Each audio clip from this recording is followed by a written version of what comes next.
সবাইকে জানাই শুভ নববর্ষ। সবার বছরটা খুব খুব খুব ভালো কাটুক। আর আমার আজকের দিনটাও খুবই খুবই ভালো কেটেছে, কেন কি ঘুম থেকে উঠে পুজো দিয়ে ঘরের কাজবাজ সেরেই চলে গেছিলাম ওলাইচণ্ডীতলার মায়ের মন্দিরে পুজো দিতে।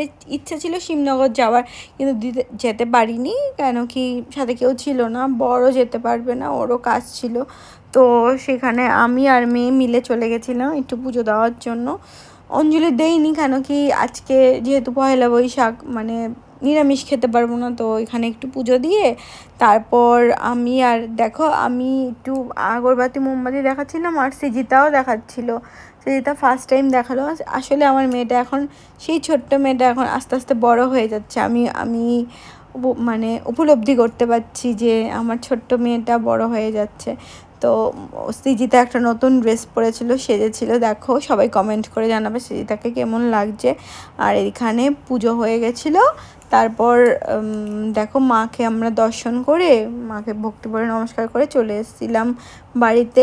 আর আজকে দুপুরের মেনুতে এই সবই ছিল: বাটা আলু ভাজা, বা কুমড়োর তরকারি,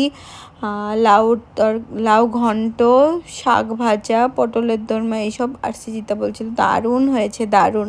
তো এই ব্লগটা এখানেই শেষ করছি। আরও ব্লগ আসতে চলেছে, আরও কী কী করেছি সারাদিন সব তোমাদের সাথে শেয়ার করব। দেখতে থাকো, সঙ্গে থাকো। বাই।